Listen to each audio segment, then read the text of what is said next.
Right. Welcome to Catalyst Circle V3 Meeting 3.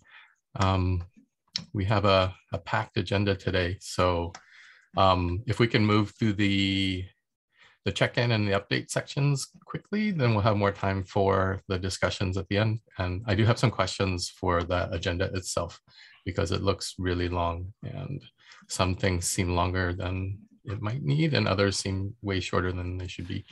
So we'll talk about that. But why don't we do a quick check-in and go around in Zoom order. So start with Joey, do a check-in. How are you doing? Good. Let's see, last week I attended some town halls and popped into a couple of after town halls, and I popped into Nadia's, and it was quite comforting, informative, and calm. And then I made the mistake of popping out of that into one named Circle, and it was like I was like a cat on a hot tin roof after that. It was like hopping all over the place. The activity there was crazy. So Stefan and myself were probably the only two people that were looking at their situation without a lot of emotions and tied in, but there'll be a lot of discussion about that later. I also met with my mentors, Felix and the other mentor, can't remember his name right now. But anyway, we went over the priority list again, and Stefan also included some comments. So I have, hopefully we can bring that to a point of where we can have something to move forward with instead of looking back. And also I was able to work with Rhys as well as with Mercy. They both made recommendations for the Africa Town Hall sub-circle. And thank you, Rhys. I'd selected, I believe her name is pronounced Nadia Sultan. Is that correct, Mercy? Yeah, Nadia. Okay, so I selected this person because they had already run, I guess, against Mercy in the last. Just to interrupt, this is just for a quick check-in to check your okay. How you're okay. And then you'll have your section to update. I'm good. We can move on. Right, thanks. We'll go to Nadia and then Mercy. Good. I'm excited to be here with everyone. I think just so much has happened over the past couple of weeks. It feels like there's going to be a very grounding and consolidating kind of a session. So I'm looking forward to that. And lots of good things happen. Lots of things to discuss have happened, and lots of complicated things have happened. So I'm feeling very hopeful that we're going to do something very productive in this gathering here. All right. Thank you, Mercy. And then Dimitri. Same here. In terms of all the, the turmoil that was going on, sort of surrounding the circle, I was quite discouraged as of Monday. But yesterday, I think we had a great sort of realignment. The town hall went fantastic, and I think that there's some kind of a calming down. And today, I'm feeling very optimistic for the future of the circle.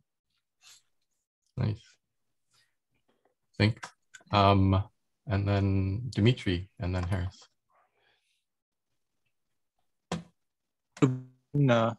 Looking forward to a productive meeting. Harris, and then Rhys. Yeah, no, I definitely have, took a break, my first break since I've been at IO. Took a few days off and came back, and it was refreshed, which is great. So feeling good. Definitely a lot of activity happening in the space, and I'm very hopeful that today we can make some progress and actually try to work some things out and make sure that we set the stage for future direction, and we can come together. So I'm really optimistic and hopeful that we can make that happen. So glad to be here with all of you, and look forward to this discussion today. Rhys, and then we'll check in with JP. Yeah, hey guys, I'm doing really well. Obviously, it's I've had a lot of messages this week about what we get up to, and what we're supposed to be doing and what we're not. I think I think we just need to kind of provide a little clarity on that to the general ADA community. But yeah, I'm good. Ragged my CNS earlier today, training, so I'm incredibly tired right now, but I'm in a nice comfy chair, so everything's cool. JP, how are you doing? Yeah, so I'm okay, much like everybody else. A lot to follow and track this week, trying to keep a level head. I'm a huge fan, as I say all the time, of Cardano. I rep it every single time. I think Catalyst is just such an amazing group, and this circle from first version till now is learning and growing and getting these down. So, like I say in policy, it's a bit like fixing the car while you're driving it down the highway. And we're kind of doing that right now with a lot of these processes. So if anything, I think this week showed us there are some really foundational process items that are really pivotal that need to be grounded. And so I'm excited to see how this group starts working towards those and how we can support. So thanks. Thank you. And for myself, this week has been really busy, tiring. There's been a lot of questions and activity and drama. So I'm really thankful for all the calm, thoughtful voices that arose out of that din and kind of steering us towards some productive conversations rather than letting things slide off the wheels. And I'm really hopeful for how things are going because things seem to be shaping up really positively. So I'm also in a good space today and feeling hopeful for the conversations moving forward. Okay, so let's jump into the agenda. So today we have, let's just quickly run through it. And then just for the record, Bullish Dumpling sends her regrets. She has a video that she has placed for her update. We'll do that during the update section. And everyone else is in attendance. So I just wanted to do a quick check if there are any announcements that people have. And this is a 2-minute section intended just to notify people of anything that's coming up or something to be aware of.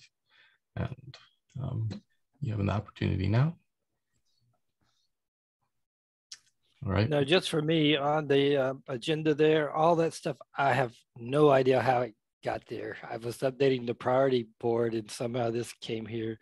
I'm just going to go through my priority stuff. It should take about 15 minutes. Okay. All right. If there are no announcements, let's do the revising of the agenda to make sure we're good. We have a first section with Rhys, discussion on Circle establishing code of conduct. This one you put 10 minutes for, and I just put a comment. It seems kind of short. Do we need more time for that? What's kind of people's feelings? Yes. How much time would we like? So I do think that we need to get into the establishment of it. I don't know if we should do that in this as a working meeting. We can, but the intent was just to kind of cover off on it and possibly have another session which could be recorded where we have a working session and not take up the entire meeting today on this topic. That was my intent of only keeping it to 10, but I'm happy to extend it if you guys want to start actually drafting something specific. Any thoughts? Well, my thoughts is that, sometimes when it comes to the clarity of our role, I don't know if I have a complete clarity, but maybe I think there should be a discussion regarding, not going to the deep details of the actual code of conduct, but who is supposed to do that? Is it us as a sensor group, or I think I want a little bit of discussions around that, and for that reason, I think that a little extension of the time would be appropriate. Okay, is 20 minutes good? Or? I agree. Maybe 20 or 15 at least. Okay. Okay. And with the desired outcome of this to have a plan for how to establish a code of conduct moving forward? Yeah, to have sort of next steps. Yeah, next steps. Okay. Yeah. Why don't we start with 15? And And then Joey said he only needs 15 for this. So this will happen at the top of the hour. Okay. Yeah, all that other stuff can come out. It's not, I don't, Okay. you know, Anyone claim where that came from?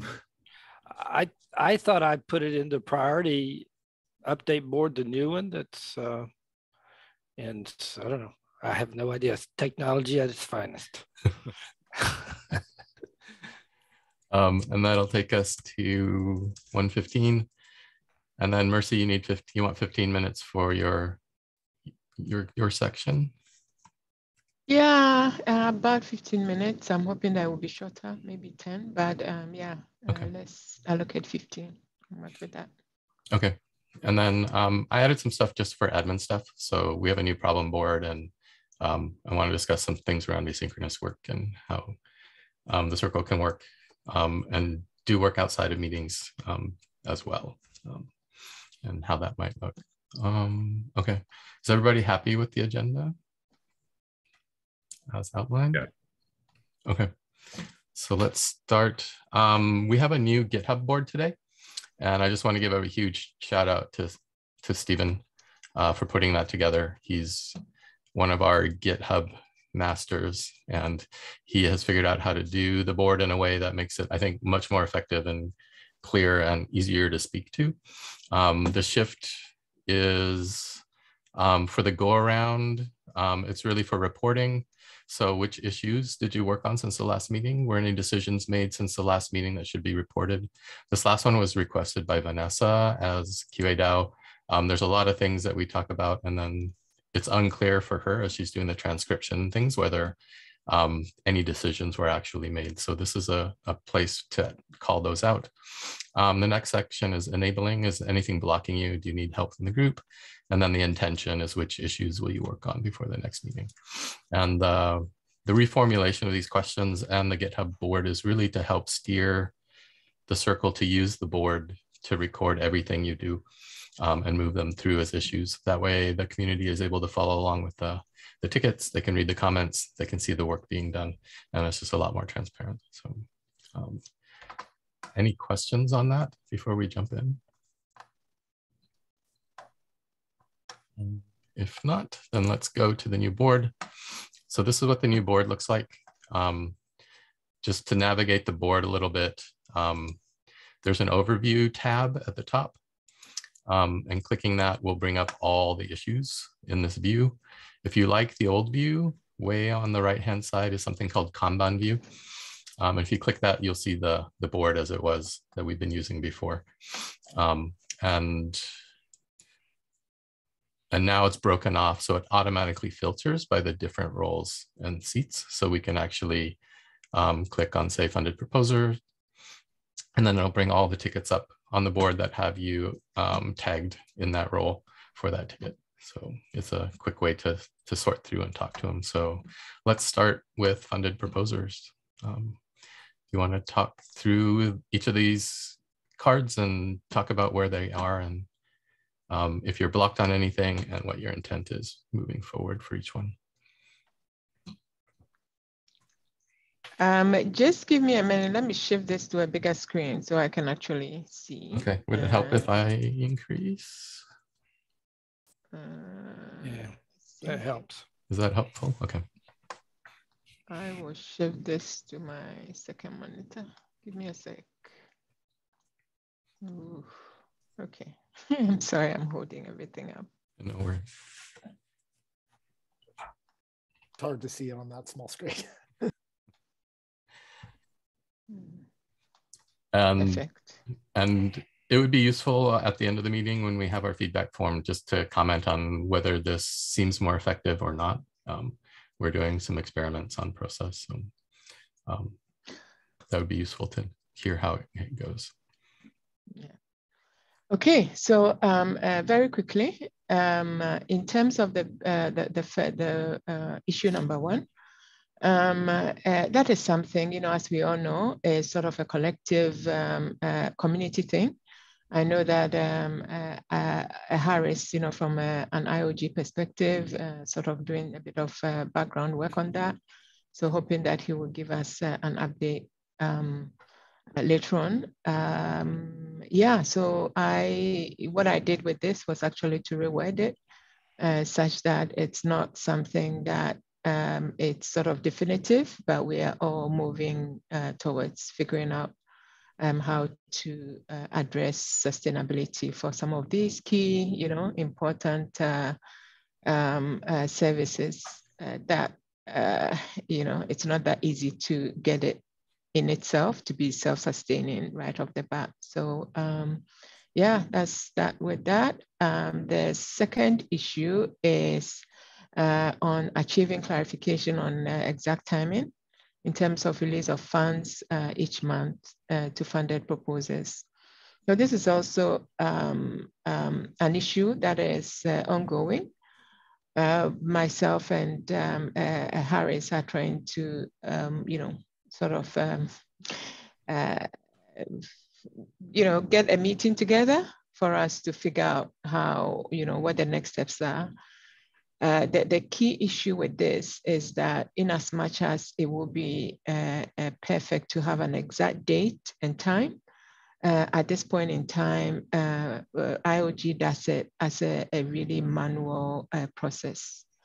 But I do believe that if we can get together, because I know that there actually has been some community members that have said that, they are willing to sort of chip in and figure out if they can write a script or something like that to make it easier. So yeah, we're just going to put a few minds to that and then figure out what the next steps are. So we will be reporting in the interim, whatever information we get, we will report on that. And if, so between now and the next meeting, if anything comes up, we'll definitely make that public. In terms of how to nurture a listening culture, that's a collective catalyst thing. And I think that we've had a lot of practice with that this week, and I'm hoping that we can talk a bit more about that. And then with the 5, that's something that sort of is a collective thing. So yeah, I think those are the key things in terms of the problem backlog that we need to talk about. The rest are sort of in the backlog. Is that right? Nori, so these are researching stuff that yeah, the general flow is problem backlog captures all new incoming things, and as soon as you start to work on them, they move to either researching or they're well defined and ready to move into solution finding. Right. Okay, yeah, so that makes sense. In the sense that in actual fact, I didn't need to, we are all practicing with this new board, right? Yes. So I didn't need to actually talk about the 3 and 5 because that wasn't a funded proposal thing per se. So I was supposed to talk about the 1 and 2 and then the 9, is that right? And then the 12, is that right? Yeah, although you are tagged or your role is tagged to some of these other tickets. So if that's not appropriate, you can remove them. Sure. And okay, it'll make it clearer. I just wanted to add, for the clarification on timing, does it make sense to move that into researching now? And it's, I don't know if you have to move to the Kanban view to move it. Okay, there you go. Yeah. You just change the status. Yeah, so ideally we're entering these things and then we're actually making specific progress, and that tracks our progress to completion, and that way it shows that we're doing real work and making a difference. Anything else from the backlog that should move into researching or beyond? Mercy, do you want to move number 1 as well, or do you want to leave that? I was thinking that might be appropriate to move that one as well, since, that's a huge sort of collective community issue as well.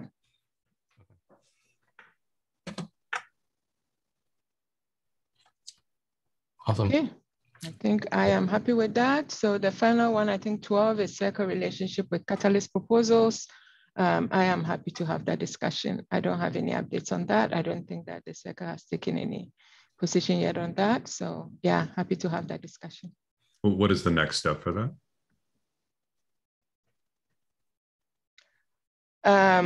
So this was something that my predecessor had put in. I think that there wasn't anything conclusive in CCv3 V2. Is that right, Nori?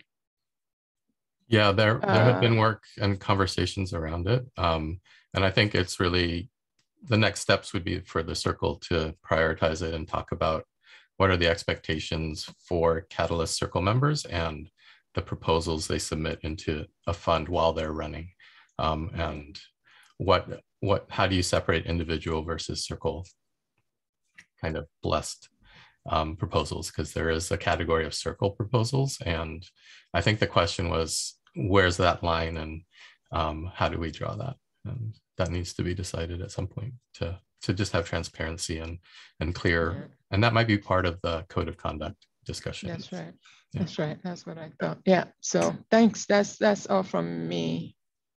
Yeah, I do agree. I think they are linked and potentially could be a topic that we add to the code of conduct. Cool. Okay. Thanks, Mercy.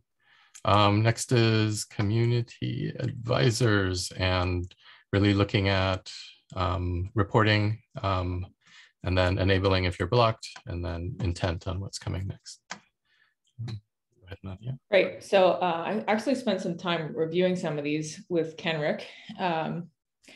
Some of these are long in existence, and many of these had their origins in Fund 7 and very happily can have been closed here in Fund 8 because we just came through a period where we implemented things that were here originally.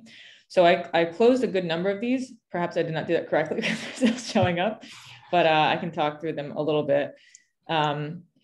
The only thing that I don't have really an update on is the method for selecting a Catalyst technical counsel. So that's something that will remain there and maybe needs additional focus here. The code of conduct is what we're going to talk about today, and I'm tagged in that one because of the role. Same thing with the nurturing the listening culture. So I'll come down to well-defined problems. I had added the VCA arbitration body for CA review, and we talked about that a bit in our previous session, where we were looking for some solutions to how to have a resolution process for any VCAs who were flagged as part of that process, as part of their involvement in the VCA process by the analysis tools as potentially just needing extra attention, and what could be done in those cases so that there was a little bit of an arbitration process. And this group suggested that we create a task force for that. I took that back to our group. We talked about it a good amount. We actually drafted, I linked everything in here so it can be easily seen. We drafted a potential solution that would create a task force, but then ultimately over the course of the town hall, we finally decided that it could be resolved just by having a resolution process in place by which someone could contest if they felt something needed additional review, and that felt a lot more accessible and implementable as a step up for this process. So that has been accomplished and is in the VCA guide, which was also drafted as a new resource for our group here in this fund. So all of that is linked in there and can be looked at. Also, the after town halls that we had are linked in there, the recordings of them. And so this is an issue that I think is closed for Fund 8, but of course, we'll see how it goes and then potentially think about it again for Fund 9. Challenge continuity, I added some links in there as well. So part of this was thinking about how challenges are maintained and how that affects the proposals from fund to fund. So we linked some of the updates to that in there. We closed that one as well because some responses have been made to it and are in the works, and then just will require time really to let them be processed.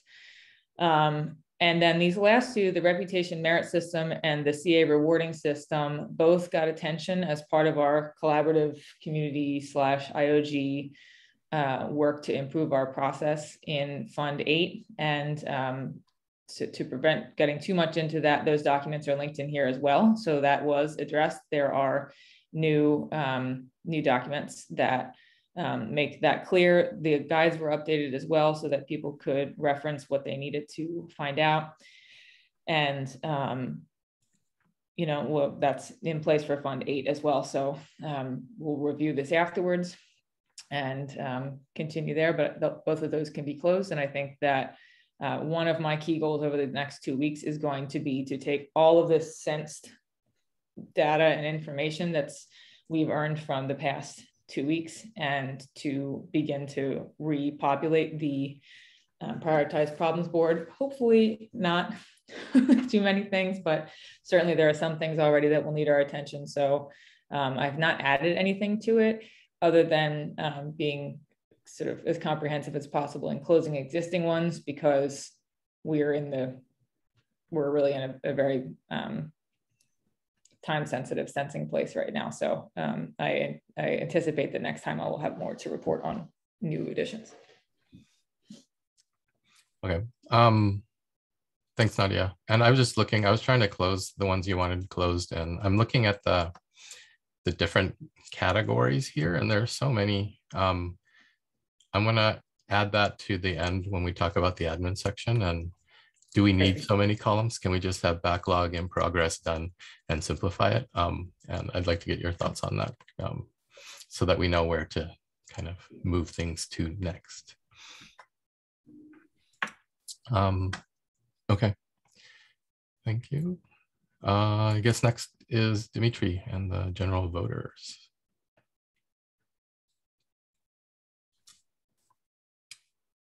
Yeah, I had found a couple of old ones that I brought up for consideration. So one was the trust and merit systems, and I had put it in there saying, let's discuss it today. No systems to track trust and participation, and a perspective from the toolmakers and community advisors.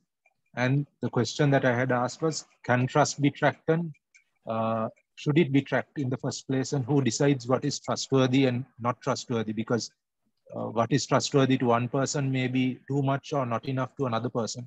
So who decides? And in a decentralized situation, do we even have the right to decide? Is it a majority, in which case it's not decentralized, it's coming back to centralized? And if everyone can decide for themselves, then is there any particular consensus that ever can be arrived in a decentralized situation? So that some of these questions are foundational to first figure out before knowing whether systems should then can and should be put in place. So that was one thing that I was thinking about, because this has been on the board for a long time. So I thought maybe we can have a discussion about that.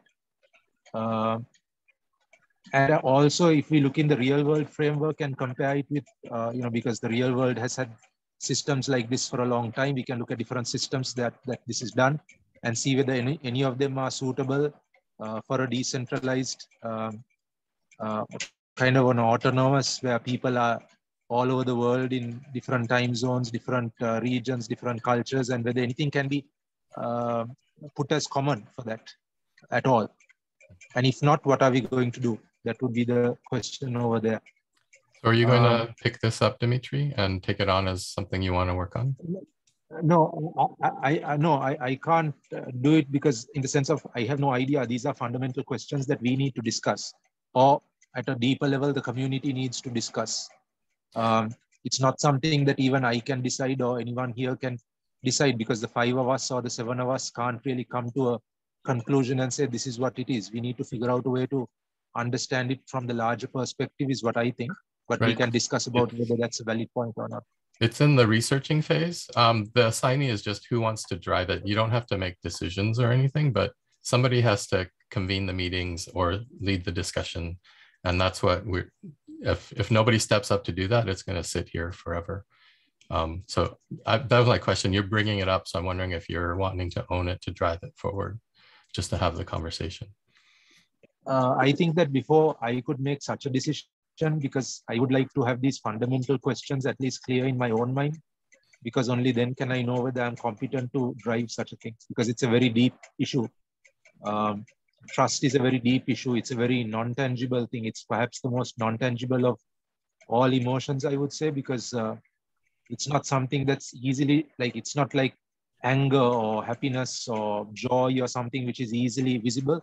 It's something far more inside. So how do we define that is what I think. So yeah, I'm just questioning, because right now we're going through the board and moving cards and talking about the stuff you're actually working on. So yeah. I'm wondering what to do. Do I put your name on it? Do I move it into, is it need to go back in the backlog? Harris. Can I just ask a quick question? Which one are we talking about? The trust and participation? Yeah, number 9.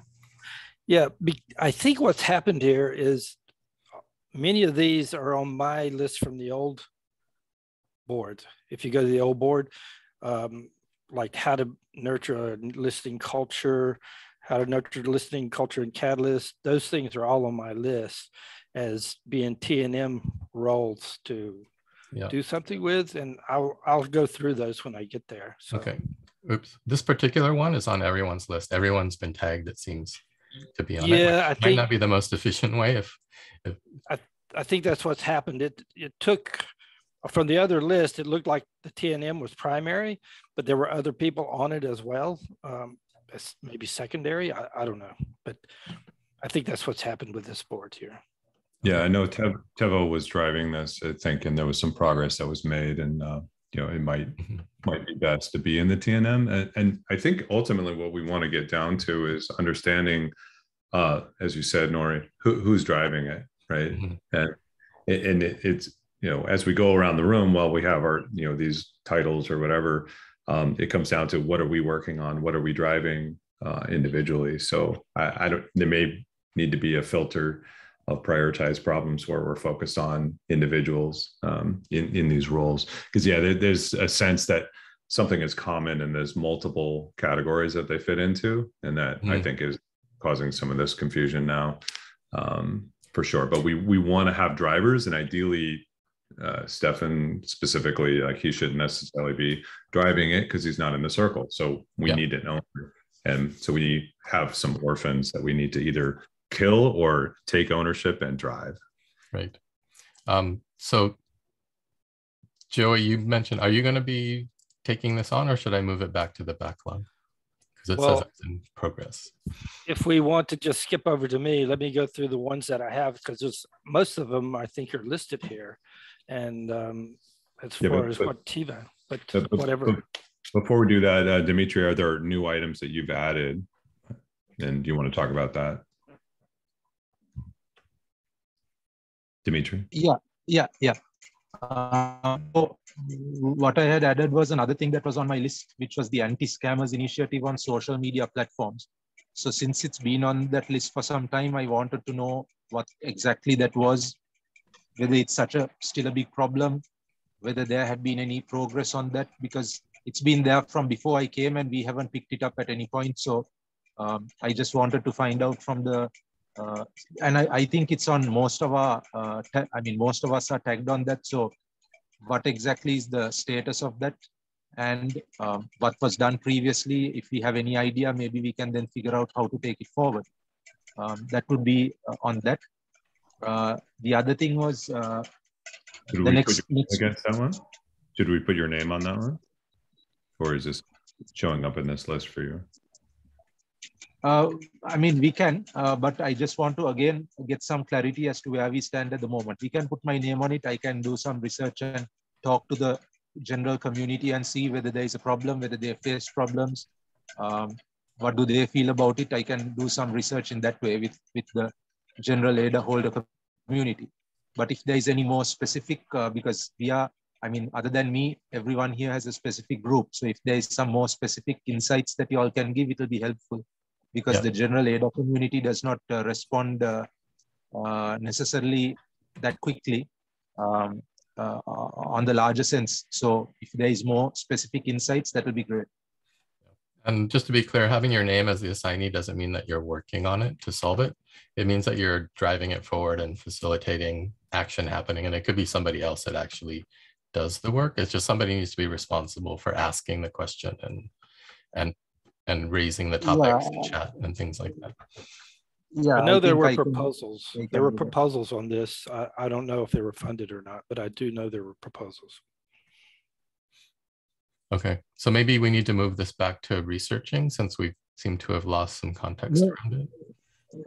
Yeah. I mean, if it's a case of putting my name and kind of pushing things along, I'm happy to do that. Yeah. Because I can do it in the context of my ADA holding community, but also to get some more specific insights from the specialist groups represented here.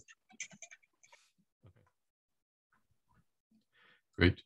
And do you want to speak to number 12? I'm not seeing the numbering, but I'm assuming it is the how to resolve inequities in the catalyst process. Is that the one? It's the professional As consideration of faced by CCv3 proposals who roles. think in foreign languages. No, it's the professional consideration of CCv3 roles and time spent on work. Okay. So, okay, that's not on my list, but It is showing on your list. So I was under the impression that we could close these tickets. I'm looking at that other document, the CCv3 agenda. Sorry. So what I thought was, but then Stephen corrected me and said we can't close these tickets.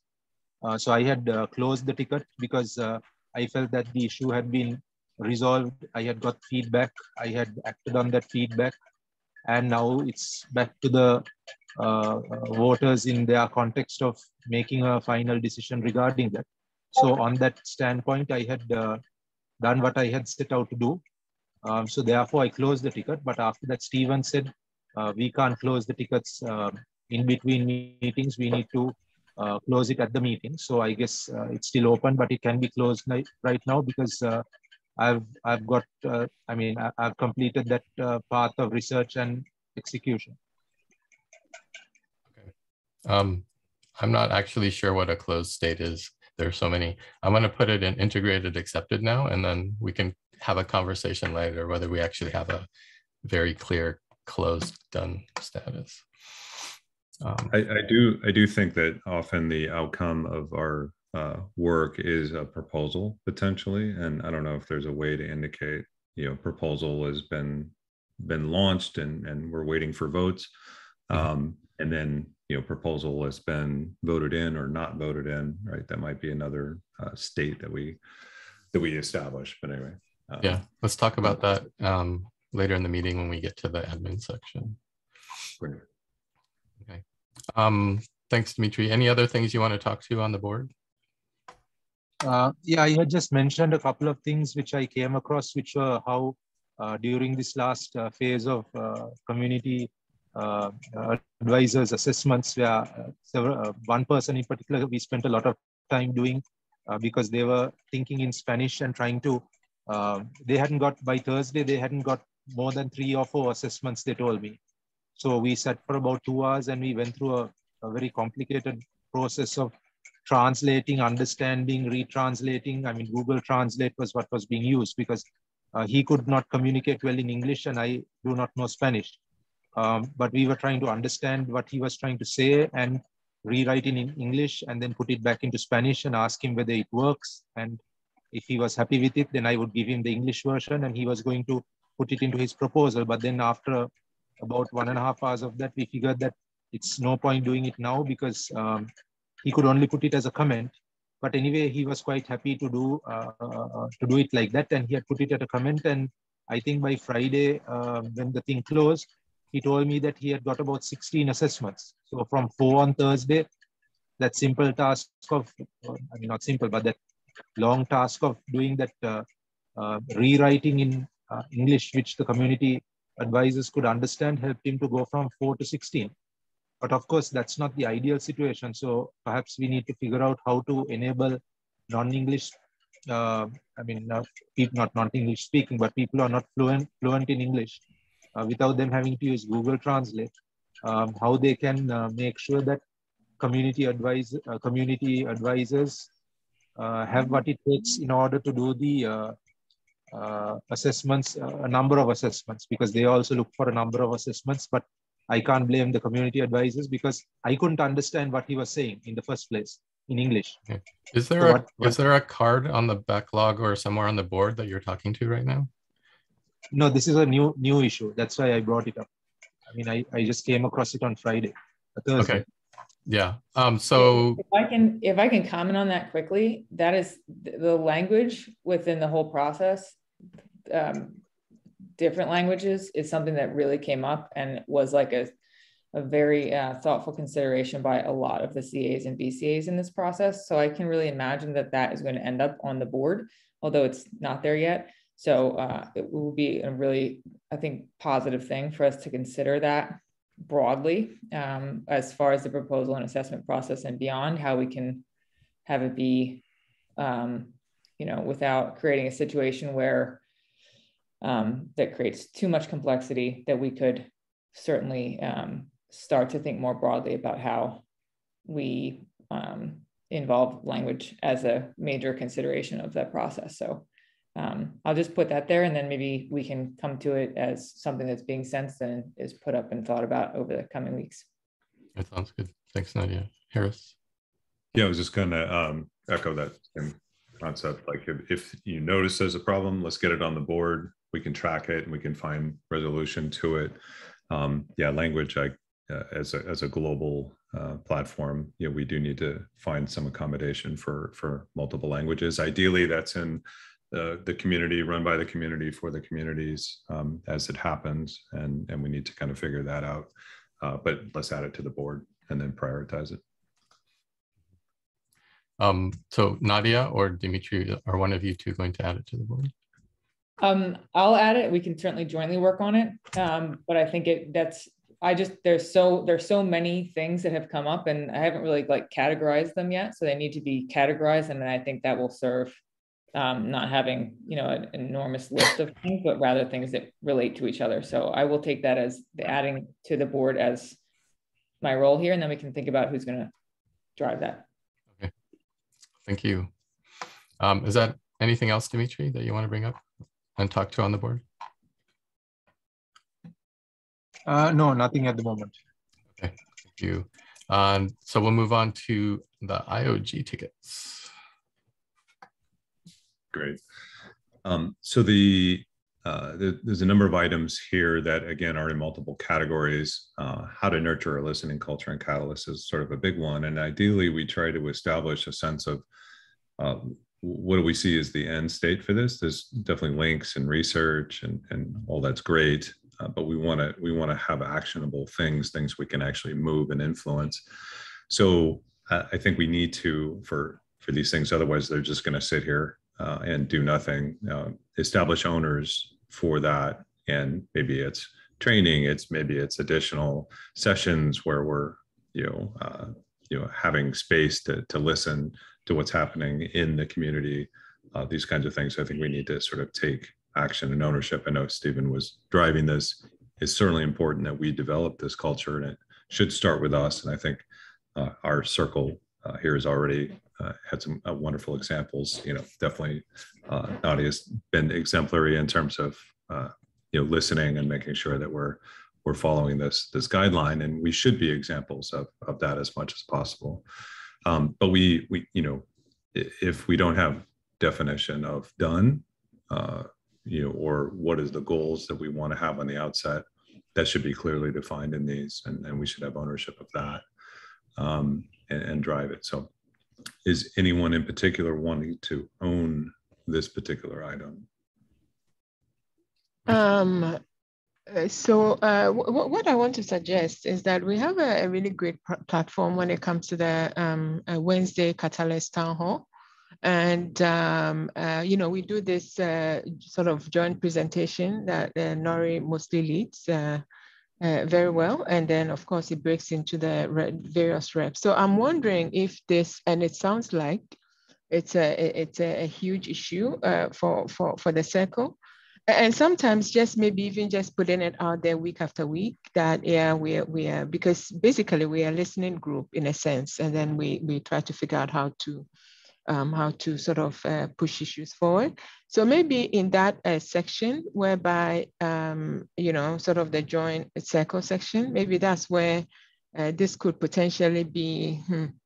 So in terms of leadership, I know that we want one person to lead, but I am wondering if this could be joint in the sense that it's circle admin leading it, and then just letting everybody know that, you know what, this is something that the circle is trying to work on week after week, because then it sensitizes the community as well in terms of the importance of listening.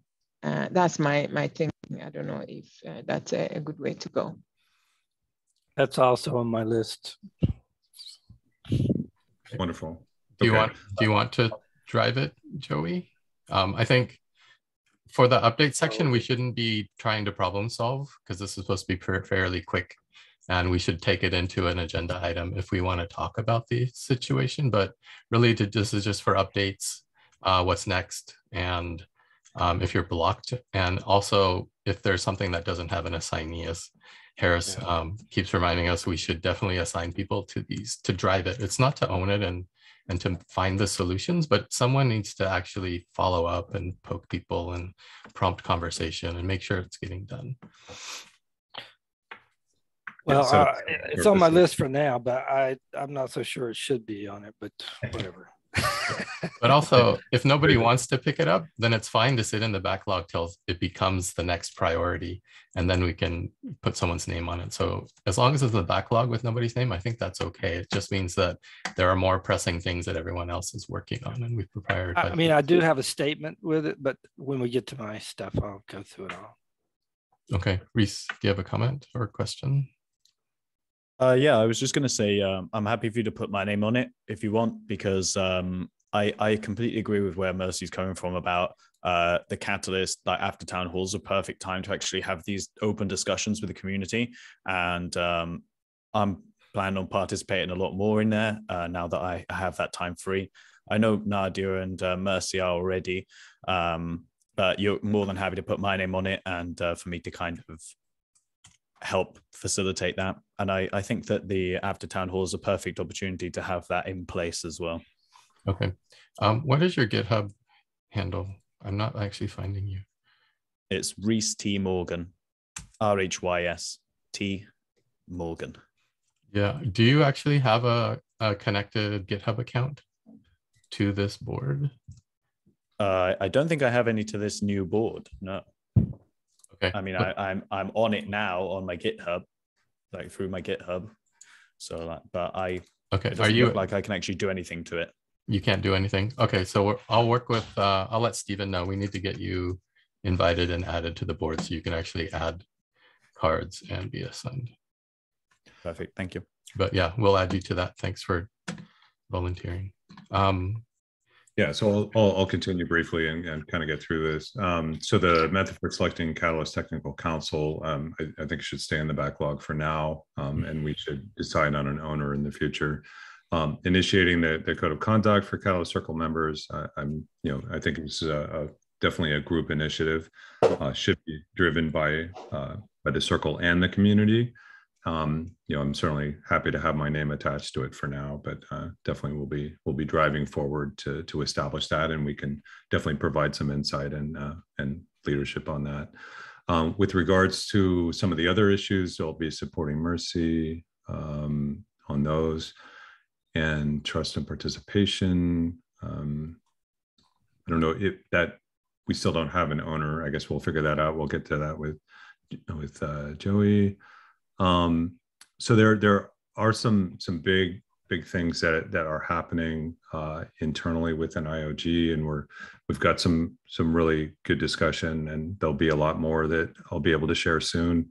But for now, how do we remove IOHK for every decision? That's definitely something I think I can own and push forward, and building partnerships, that last one also is something that you can attach my name to, and we can continue to make progress on that. And again, there's some high-level discussions going on right now. And again, there'll be more that I'll share soon.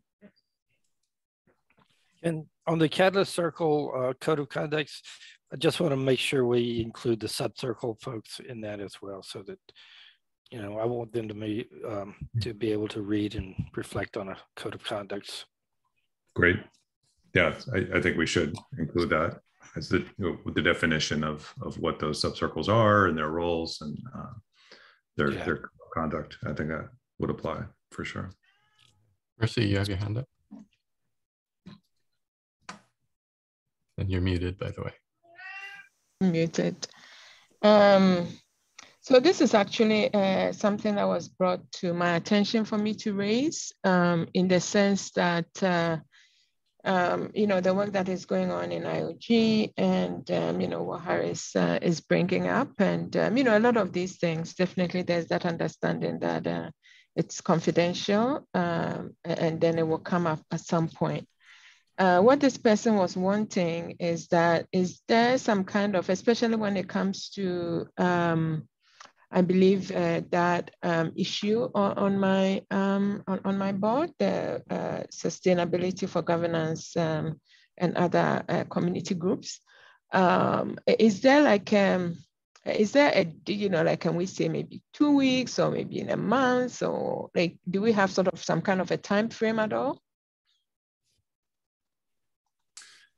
Yeah, I do think that there'll be some clarity in the next month or two related to that, the bigger picture, and that will bring a lot of clarity and transparency. So we definitely hear and understand that we need to be more transparent, and I'm certainly pushing that agenda kind of from my side into IOHK, IOG, and I do want to ensure that that happens. And so I'll, you know, as a circle member, I hear it, I understand we need to do it, and is something that I can own and bring forward. So move this from Mercy to Rhys. Or, well, that's a treasury item. That one specifically, I think that's what she was referring to, was this specific card about. Yeah, that's right. Okay. Yeah, you can assign that to me. Okay.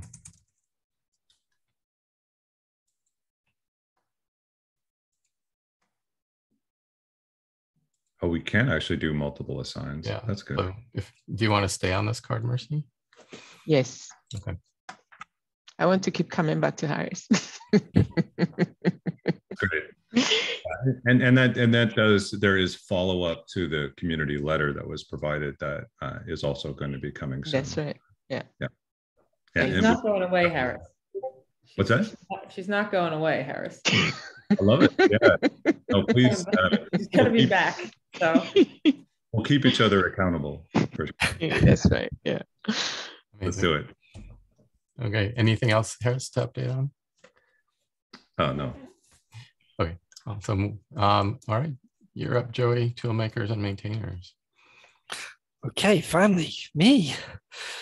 So I like this because you're using the driving narrative, looking in the rearview mirror, trying to figure out what happened in the past is extremely difficult. So I hope we could just draw a line in the sand and just move forward at this point. So I spent some time collaborating with Felix, Tivo, and Stefan on the items that was in the previous board. I'm assuming they moved over here. Yes, they should all be here. This is this is just a view on the board. They're both the same data. Okay, so I'm just going to, let me see which one, how to nurture listing. Okay, so that's number one. So I'm just going to read off what I've written down to make this quick. The recommended status is this, that it's ongoing. It's an ongoing community effort, so it should be moved to community issues for ongoing monitoring. The mentors felt they'd made progress on this via establishing Discord channels, which provided a safe place for listening. TiVo said that stated there is an attempt to revitalize the execution of first ideated deliverables like forums and training sessions after the proposal submitting stage, and time will tell if the focus is shifted and the pursuit for this is not needed. So I believe Stefan recommended it was be moved to community issues because it's an ongoing thing. You just have to monitor it. And I don't know if there is a community issue thing here. There isn't yet.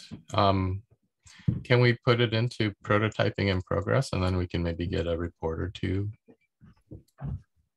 So community issues is a whole separate board, I think, right? We have prioritize problems, right?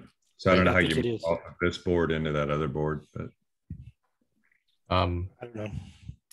I'll look into that. But for now, can we put your name on this, Joey, just to track it? Yeah, and make just, sure it gets just to moved? have something there. Yeah. Yeah. Okay. Okay. So the other one is initiative code of conduct for circle members. That one's not mine. I can go by the numbers that was on the other board. Circle relationship with catalyst proposals. There it is, your number 11. All right, so again, recommended status was this was ongoing, moved to community issues for ongoing monitoring. Stefan clarified this. He said it had to do specifically with Fund 7 proposals that the circle would support. And he provided a link to those, and I can put that into this later once I learn how to use it. So it's another one of those goes to community issues at this point, because I guess they listed certain proposals that the circle would support. I don't quite understand that, but whatever. That's where we're at. Sounds like we're going to talk a little bit about that with the codes of conduct section as well. So, okay. So the next one was cohorts almost non-existent. Yeah, there it is, number 7. Okay, the recommended status was in progress. Stefan clarified the statement, said the scope of this issue relates to welcoming funded cohorts, not welcoming newcomers per se. Also stating there's still some work to be done in providing a collaborative layer for the funded cohorts, although progress has been made through the challenge team support. Mentors felt that in the beginning, see, there was some confusion, I think, even at that time. The mentors felt that in the beginning, this listening culture was almost non-existent, but now we have town halls, after town halls, forums, catalyst schools, bridge builders, and the like. So I think even in the beginning, there was some confusion there. Stefan says this was really for funded cohorts, and it's still in progress. Some sort of collaborative layer for them.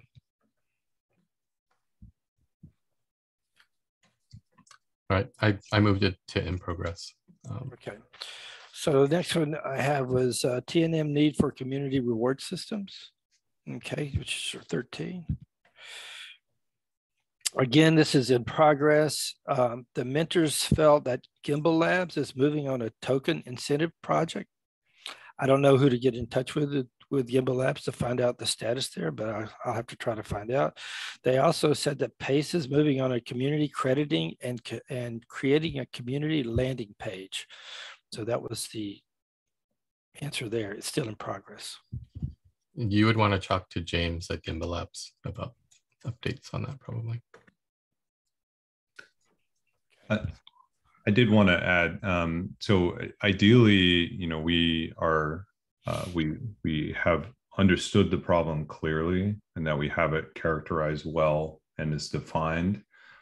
Prototyping, in my view, is actually trying to execute something and actually pilot it. So I think we do need to clarify the definitions of each of these status items, because I do think there's some difference. So if we do simplify to just, you know, 3 things, it's in progress, but I think there can be steps along the way.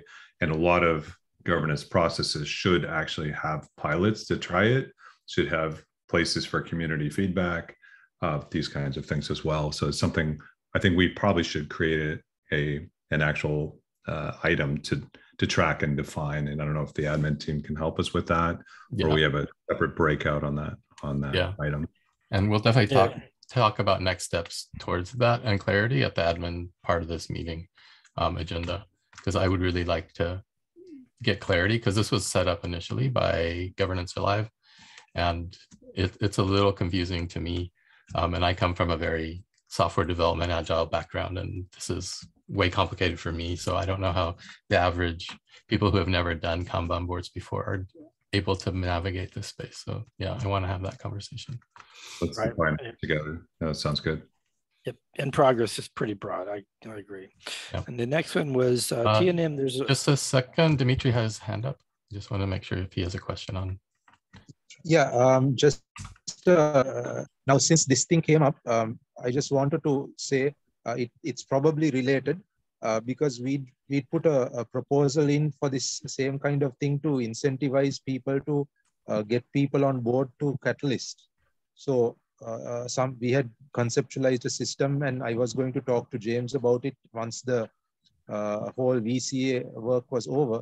Basically, where every time somebody introduces and brings prospects, they get incentivized, and when the prospect joins up and signs in, they get incentivized, and they'll have listed the first person as the referrer. So then, based on how much interaction the referrer has with the referee, there'll be incentivization for both sides. And basically, this whole process, this backend, both parties get incentivized for their participation and going up the ladder in terms of being involved in the ecosystem, participating in classes, putting proposals, becoming a CA, becoming a VCA, becoming a person who can bring in new people. So then the cycle starts again. So anyway, since we were talking about the reward system, I'm not sure whether that is the same thing, but we want to reward people for actively evangelizing on the Catalyst system. So not just telling people it's a good thing, go out and tell, but you get incentivized every time you do any little step that contributes to growth of the Catalyst system. Not just bringing new people, but everything that's involved there. So that discussion will happen with James once this VCA part is over. Nice. It sounds like a good collaboration between Joey and Dimitri, working with James to talk about some of those mechanisms. okay. There's a lack of onboarding and introduction systems. Which number is that? That's number 16. Okay, there's a lack of onboarding and introduction systems structures for Project Catalyst. So the recommended status of there again was in progress. The mentors felt that AdaGov is working on a Catalyst ecosystem map or a mapping tool of some sort. Something about Fluid 7 Swarm Labs working on a media and marketing lab. Stefan recommended making the problem more specific and oriented toward a deliverable. So choose an onboarding or introduction system and support it as CCv3 through to its completion so it moves across the board. So I guess it's in progress. I'm not sure what Ada is doing or what the Fluid 7 is actually doing, but it goes back to what Harris was saying. This needs to be a little bit more defined. Okay, I put your name on the ticket. Are you willing to drive that conversation forward to get more clarity on the end state of the ticket so that we know when it's done? Okay.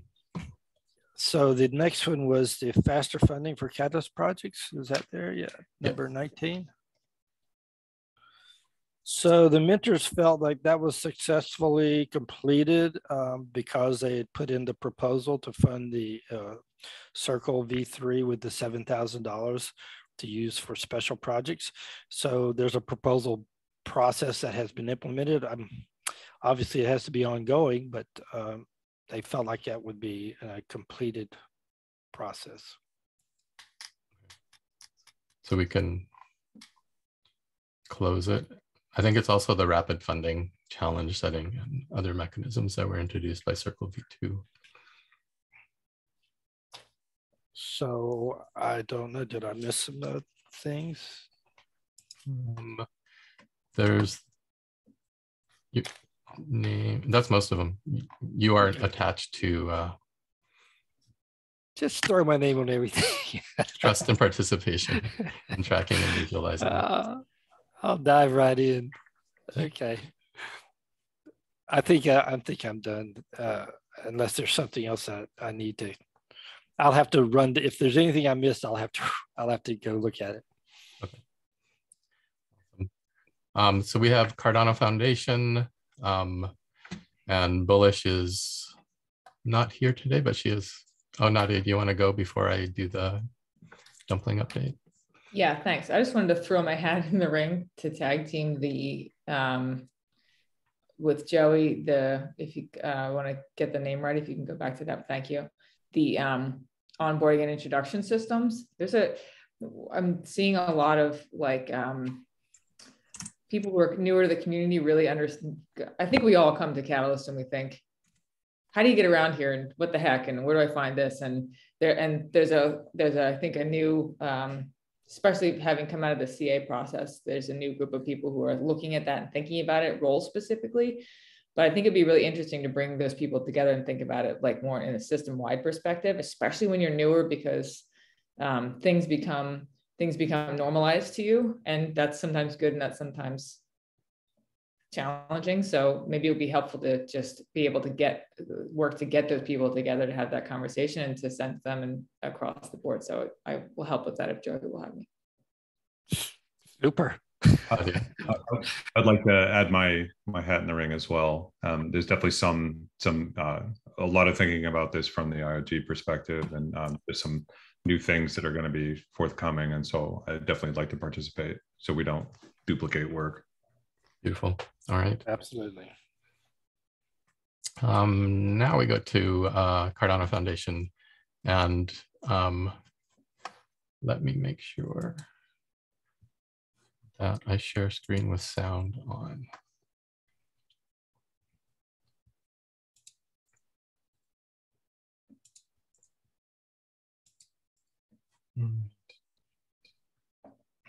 And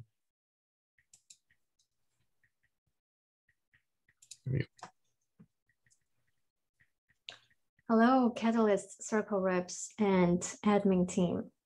Hope you guys are doing well today. Sorry, I won't be able to make this meeting because by the time you're watching this video, I will be hosting a Twitter space with Frederick from Cardano Foundation. So I'm going to update you with this video. First of all, what issues did you work on during the last 2 weeks?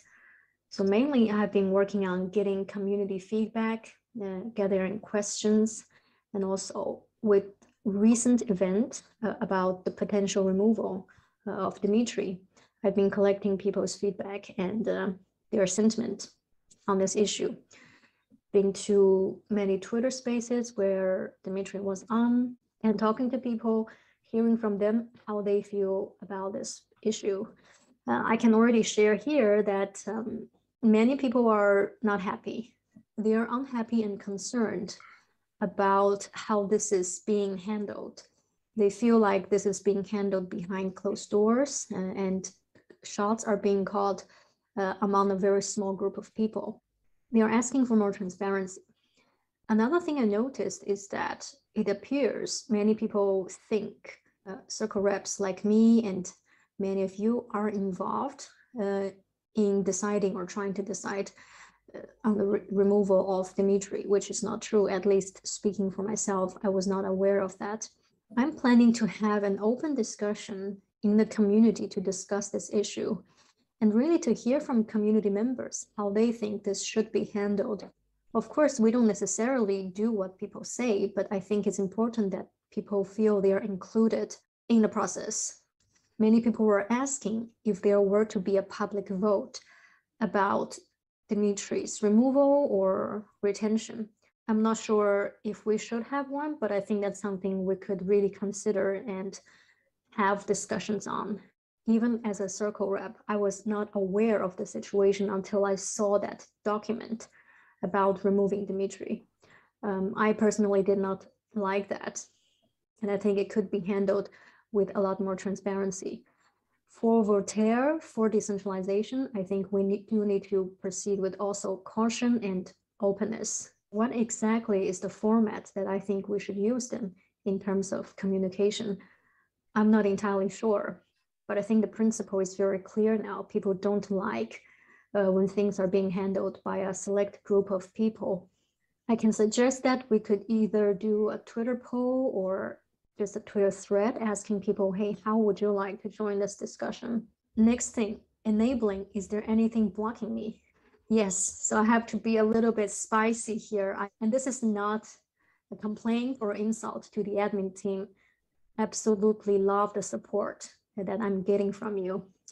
But I am not super happy with GitHub.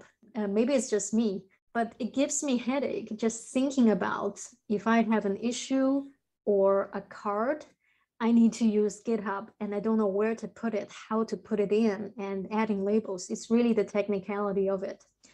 I would really prefer if I don't spend any time with the technical things, just deep dive into the things I want to work on.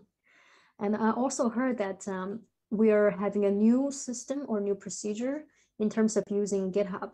Maybe it would be really good if we could have a video demonstration, like a video tutorial that we can just watch. And when we all have some specific questions, then we can have a meeting together. So having a video tutorial, I think, could be really efficient use of your and our time. Intention, which issues will I be working on next? So next time you're going to hear from me my update about what Frederick has said regarding the questions on what is Foundation's role, what are their potential plans. That's something that I'm going to give you some more clarity on. The other thing is, of course, the whole Dimitri removal retention situation. I'm hoping to have arranged some kind of open, transparent, respectful platform for people to come on for discussion, asking questions, not necessarily make a decision, but at least that people can talk there. That is something that I plan to work on in the next days, the next few weeks. Before I leave, if you have some questions that you have for Frederick, I see that somebody has already put a question about what does the foundation do. Thanks for that question. But if you have more questions, you can just DM me on Slack and share with me. I will make sure to ask them during the space with him. That's the update from me. I hope you guys have a great discussion today and have a great rest of your evening. I hope to talk to you soon. I will be publishing the recording of the space with Frederick, so you can listen to that later. Take care, guys. Bye-bye. All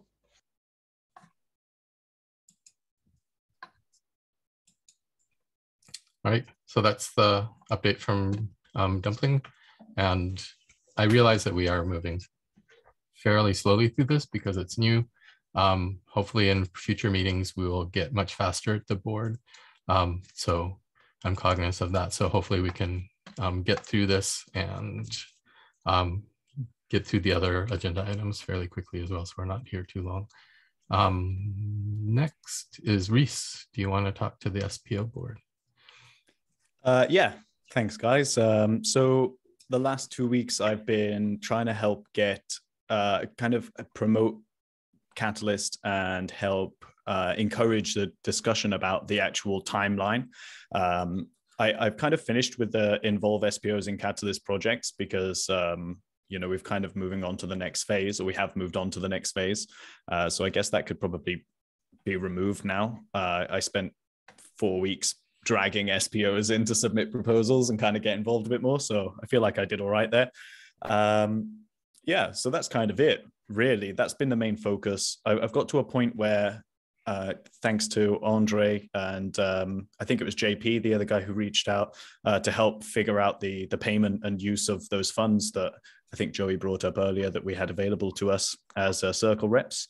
So I'm at a point now where I'm just trying to coordinate all of the addresses and names for people to receive the payments for promoting Catalyst in their spaces and videos like we've kind of agreed. I have a formal agreement kind of spreadsheet, which I'm more than happy to share with you guys, or I'll put it on that card actually, so you guys can actually see that and see the process that we're going through to achieve it.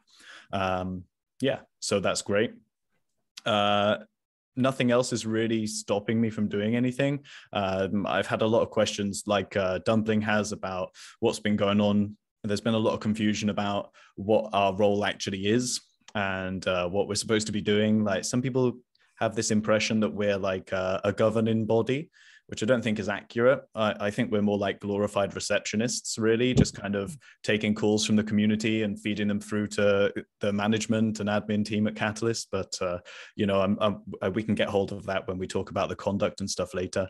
Yeah, so that's kind of it, really. I'm happy to get involved with the nurturing listening culture. Also, what was the other one? The trust thing. So you can put me down to get involved in that. I know I'm not on the I'm not allowed into your GitHub yet for some reason. But the trust and the trust issue that had come up on someone else's under someone else's category. I'd spoken to someone actually earlier today about potentially figuring out a DID implementation or something like that. I think Catalyst is the perfect testing ground for that kind of thing. And if we can figure that out with some of the other, I'm one of the Atala pioneers this round. If I can figure it out with some of the other guys, you know, maybe we could implement something like that for Fund 9, because it shouldn't take too long. So I'm quite happy to lead that and try and get involved. Or at least kind of take it to the next step and try and figure out some kind of solution. The scams thing, someone in the chat on YouTube actually said, Jory, I believe, that it's an ongoing issue. I don't know if there's anything that we can really do as the Catalyst Circle to stop scam responses, messages and stuff like that, but we can help encourage education about this kind of stuff. And that's really the extent of our power, I feel. Although I might be wrong, you know, maybe there's some other ideas of how we could address it. The last thing that I saw you guys bring up, I didn't want to interrupt everyone when they were talking, but the onboarding and introduction thing, I kind of agree with this being an issue, right? I didn't understand a lot of the processes behind Catalyst until I was actually submitting proposals. And then it was kind of too late for me to make any adjustments. And I know we have the Catalyst School and we have different implementations and stuff available, but it's all kind of disparate on different Google Docs and sheets and stuff. And if we could find a way, which I'm happy to get involved with, to kind of figure out a central hub for the Catalyst direction, then that would be great. I'm happy to do videos. I'm happy to do some kind of marketing or promotional videos as well for Catalyst to help onboard more people and bring people in for the various roles across the timeline. So you can stick me down for that as well once you get me connected, because I'll definitely get involved. But I mean, that's it. That's it for me, really. There's nothing too crazy going on my end, except for a little bit of people management and expectational management, I think, from what our position is. But I think everyone's kind of had that this week based on what's been going on, which I think is fair, you know. But yeah, that's it for me, guys. All right, thanks, Rhys. Just for JP and the notes, if you could take a note to make sure we get Rhys onto GitHub, and then 2, we can tag him into those 2 or 3 proposals that he just mentioned. All over it. Yep. All right. Excellent. And then just for Rhys, since you said this, card number 21 is done for your next ongoing work. Once we do get you in, if you could create a new card to track the work that you're doing next, that would be awesome. Yeah, absolutely. Yeah. Okay. Dimitri, your hand is up. Yeah, I wasn't sure whether I had said, please to put my name onto the listening culture thing, but when Rhys said it, I thought I must just confirm, and if I haven't made it clear, please to put it onto that as well. Okay, we're done. That's done. Okay, thank you. All right, I think we're done with the Kanban and the updates. Let's go back to the agenda. So we are way behind schedule, I think. But let's kick in with Harris talking about discussion on the circle and establishing a code of conduct and next steps along that journey. Great, thank you. Yeah, so definitely a lot has transpired in the last week, and it's definitely calling into question a number of things of what we do as circle members and where we want to go. I do believe that we should be working, all of us, in behalf of the betterment of the community, and making sure that we're setting some example of behavior and how things should go, and ensuring that we're creating a lively environment. And we want open discourse. We want differing opinions, and we do want to encourage that and leave that door wide open, right, for us to consider the right dialogue in the right place, for sure. So I do think I want to be clear that IOG, while we started this as an experiment to try to start and bootstrap some level of governance, and I think there is a part that is needed to sort of get something up there, throw the piece of clay out there, and then as a community and as a circle, we can beat that up and actually form something that makes sense.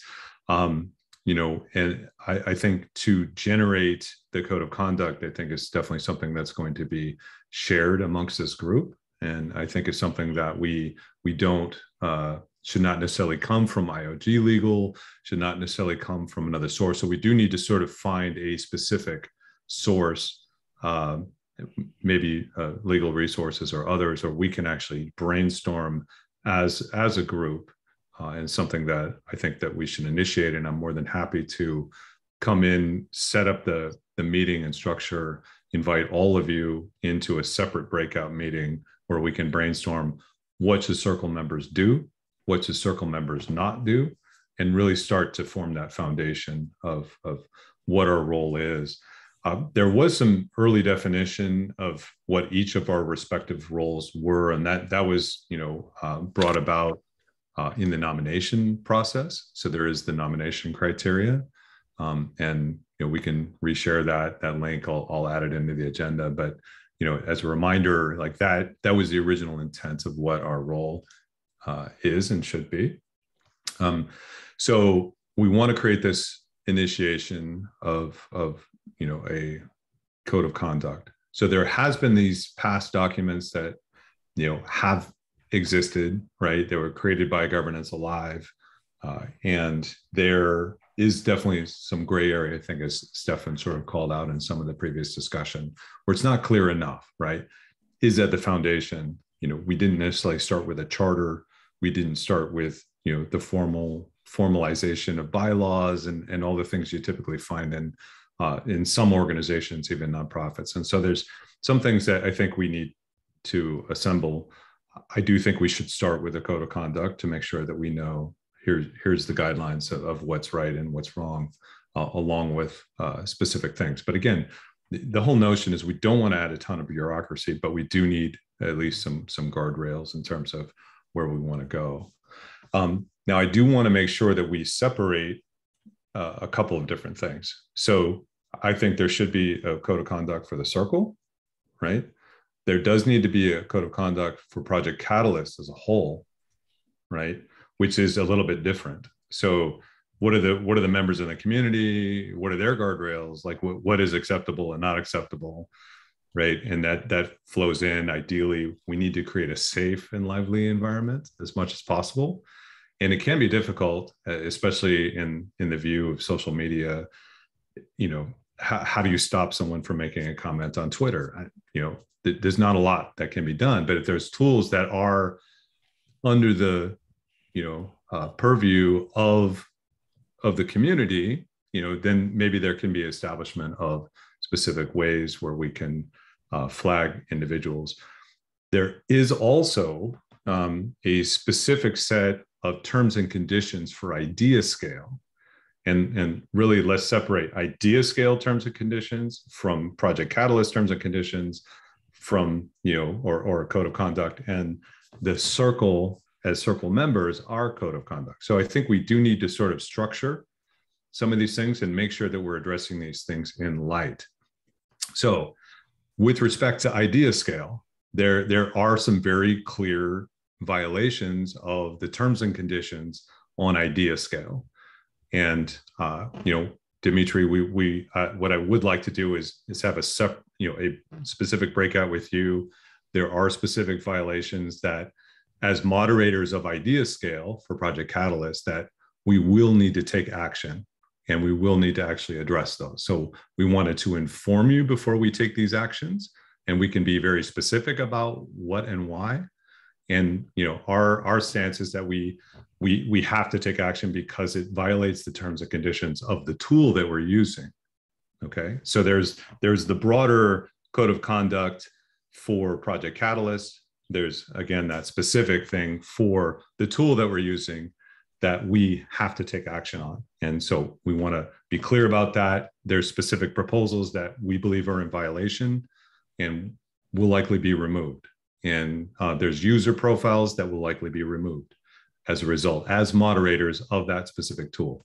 So these are some of the things that we need to work on and address. Certainly can go into some detail. I would propose that we should start with a brainstorm of what circle members should and should not do. We could start that activity here, or we can move that into a separate breakout session, but I open the floor for questions and comments. All right, any questions and comments? I would push towards a breakout outside of this meeting, just for the sake of the time left. We have half an hour, but I do welcome some initial comments and directions for this. Rhys, your hand is up. Yeah, I was just going to say I was happy to kind of figure out something now, but I understand with the time that might not be possible. So, you know, maybe if we have a chance at the end, we can try and figure that out. But otherwise, we can do it at a different time somewhere else. I did add the element of subcircle and into the actual problem statement. So I made a comment specifically for that explicitly, as well as how should circle members handle proposals as well. So those are two sub items I just added as a note, so we don't lose track of those. And that's public. But if there's any other items that you think we need to address, we can actually start with some of that in the prioritized problem item in GitHub. Ideally, GitHub should be super easy. You know, it's like, here's the one form you need, here's the one box, put it in there, and then the admin team can sort of help align it. So ideally, it should not be difficult to put in and manage, and we simplify that. Yeah, please, Nadia. I just want to ask a clarifying question, which is, as part of this code of conduct, which will give us a little bit of like maybe rails and helpful so that we can be accountable to each other. We just came through the VCA process, as I mentioned, having like a resolution process as a part of that. So if someone has an issue, there is a process by which it can be raised.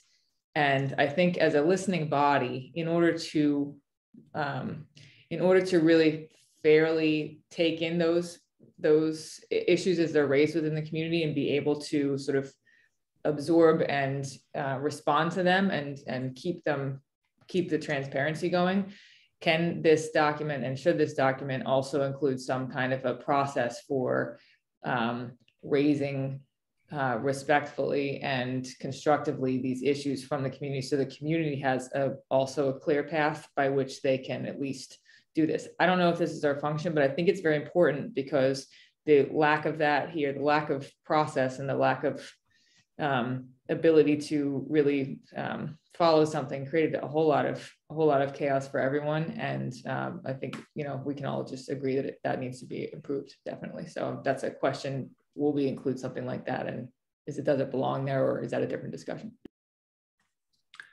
I think as part of the code of conduct, that, you know, there has to be something clear that says, here's how this would get worked out for sure, and you know, maybe taking from the model that you folks developed from CA, or expanding it or changing it. But I do think it's appropriate. We are a listening body. That is our primary function. We want to capture those, but there's things we should and should not do as circle members potentially, and then we just need to be clear in defining that, make sure we have acceptance from the community that that's fair, because we're here to provide a service to the community.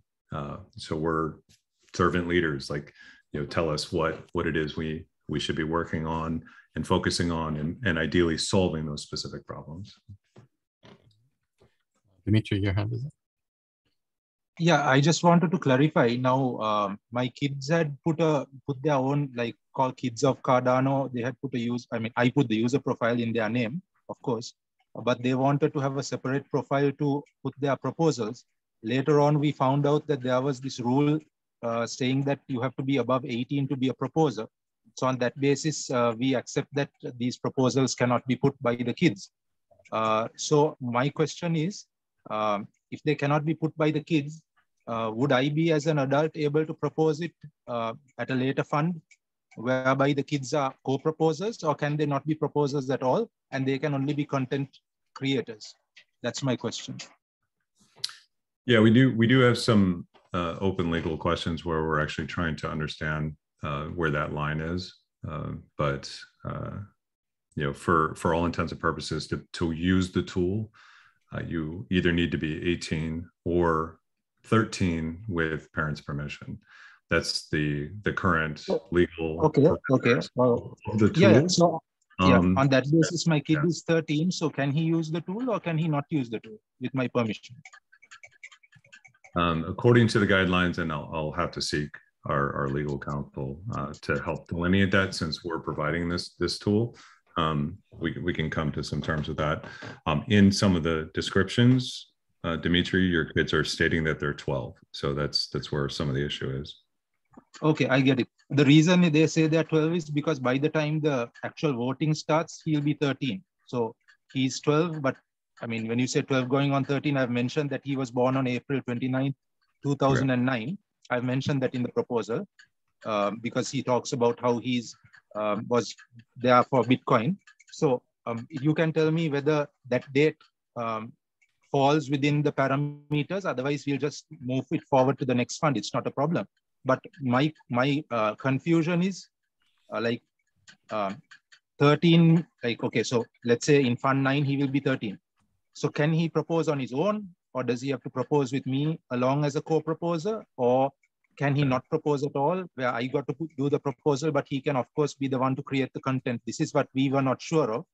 So since you brought it up, I would very much like to get from you and your legal team, because they are very keen to do it, but of course they don't want to break any rules. So it's in your, I mean, you will let us know, we'll abide by whatever it is. Sure, yeah, but by the terms and conditions is sort of what's driving this. I think as a whole in Project Catalyst, we do need to come up with some, some guidelines in terms of who is eligible to propose. That is potentially outside of the scope of this specific discussion, but we can, raise it as a concern and then find the right body that would actually own that and have some decision power to decide where that should be and how we allow that. I certainly have had my own children build computers at age of 12 and do some really cool things, and I've even paid allowance in specific denominations related to crypto, but we need to establish what's right. And there is a very strong perception that this is a bad thing, and we need to address those concerns of the community. Can I just say one thing before that? The perception that it's bad is only from a very small, as far as I'm concerned, community percentage. For the most part, people who've spoken to me have been pleasantly admiration, surprise, happiness, those sort of feelings have been expressed to me. So it would be good, before jumping to the conclusion that everybody thinks it's bad and violating the rights of the child and child exploitation, it will be good to actually get the feedback from the community, what they think about it, not just to take a certain small percentage who says it's bad.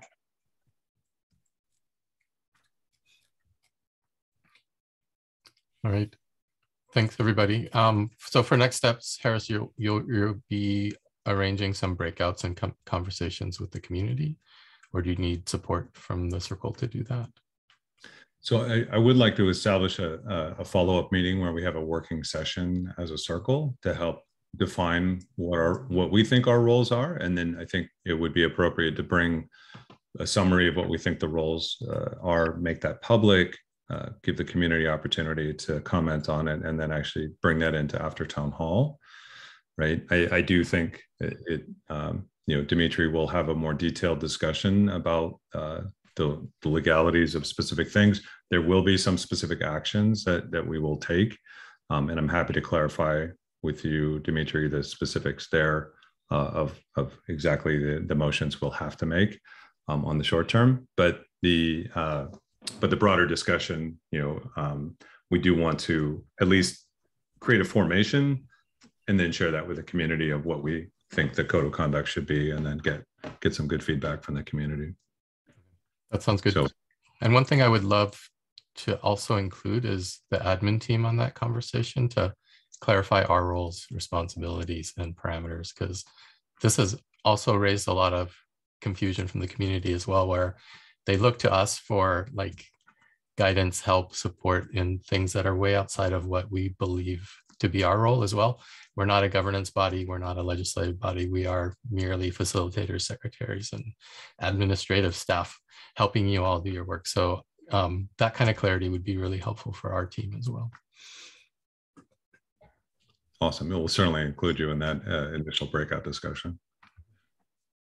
And I'll try to set that up in the next few days. Okay. Awesome. Thank you. Anything else on this topic? All right. Joey, you're up next, but I'm wondering if you have covered all this already with your board updates.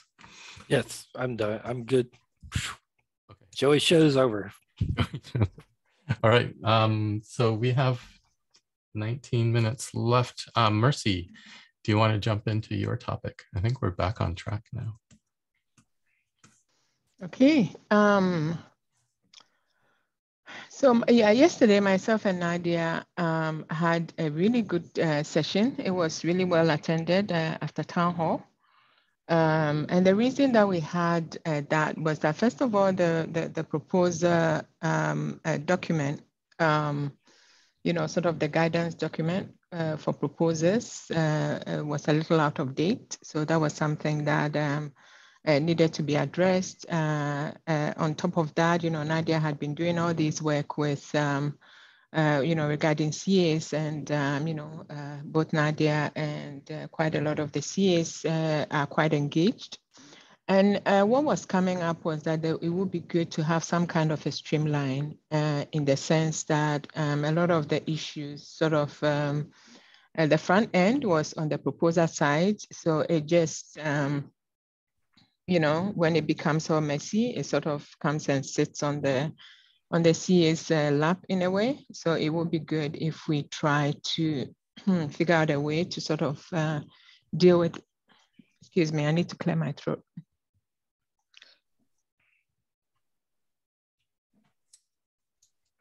So that it would be a good idea to sort of figure out how to make sure that the front end is working in terms of, you know, submission of proposals, what is appropriate, you know, even some kind of code of conduct, which I think actually ties in very perfectly with what Rhys was saying in terms of a separate code of conduct for Circle members and also for Catalyst.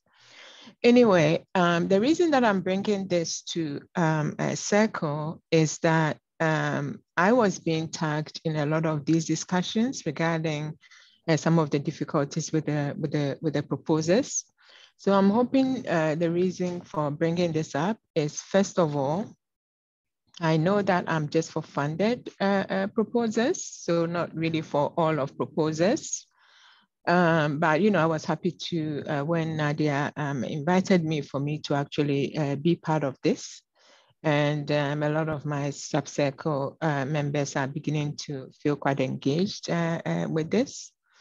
So the clarity that I'm looking for is, one, am I entitled as a funded proposal rep to be sort of a half of this initiative, or am I overreaching? One.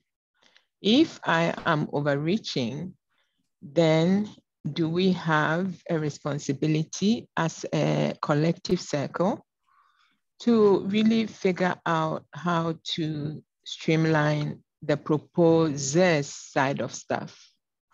Because, you know, like it or not, a lot of new proposals are coming in, and a lot of them will bring a lot of value to the Cardano ecosystem, first to Catalyst and also to Cardano ecosystem.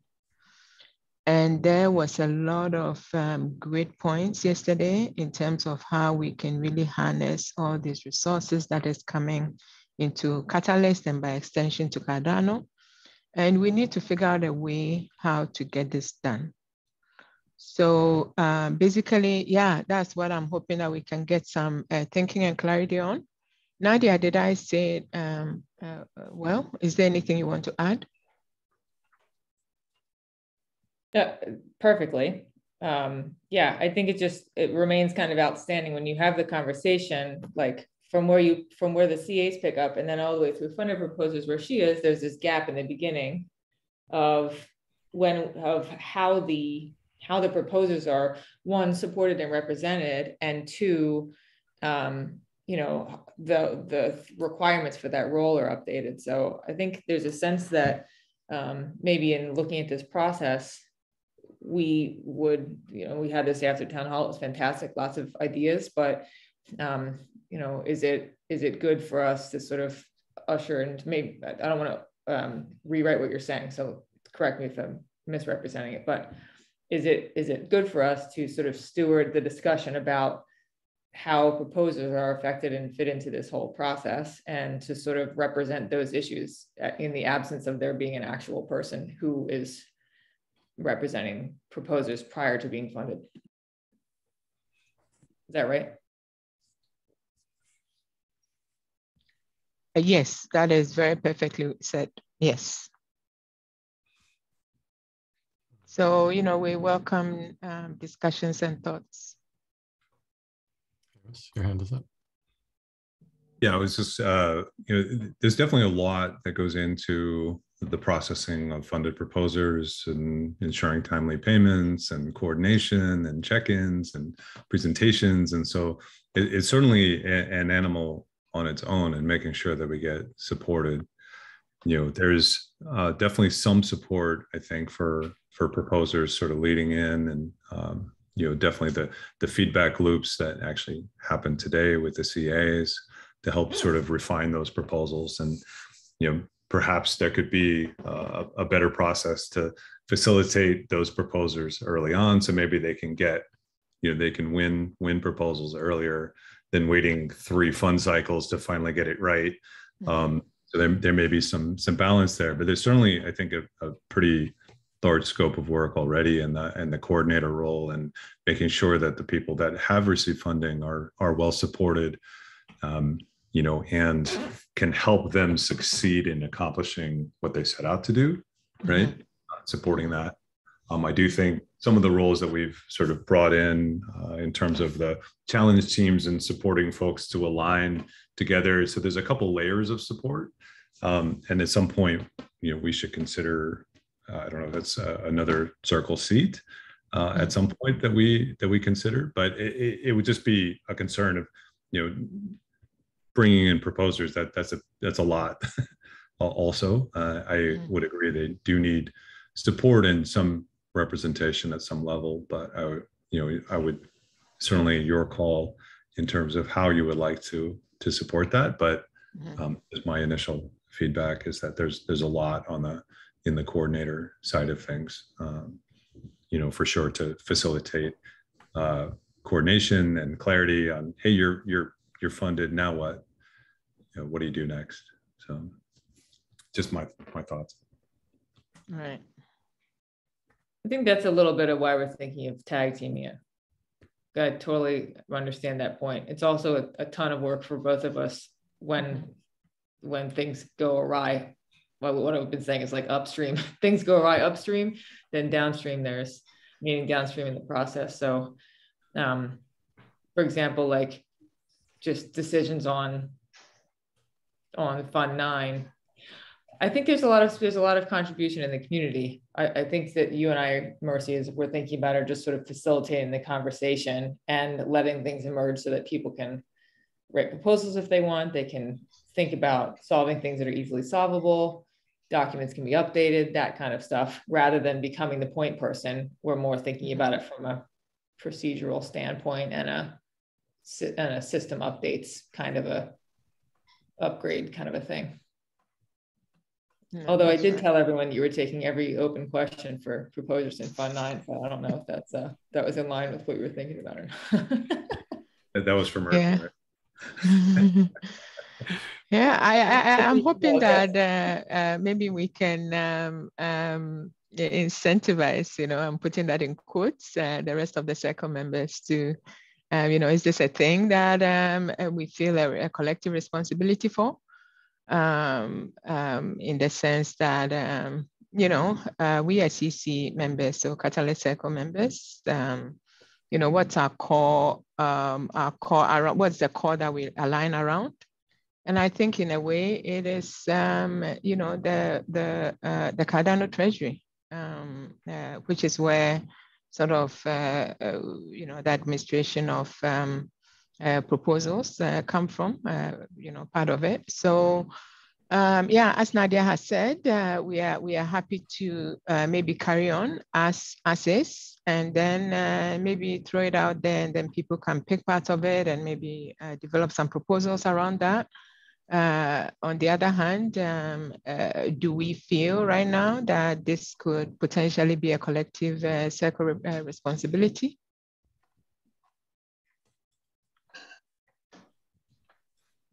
It sounds like it might be a good topic for the codes of conduct in that meeting where we establish kind of the boundaries of what the circle does and all of that. I do think it's worthwhile. I was just gonna, echo kind of what you said, Nadia. It's like we're fixing the tools to make sure it's clear. I think can be a lot to be learned. Like if you are a funded proposer, like here's how that funded proposer achieves success.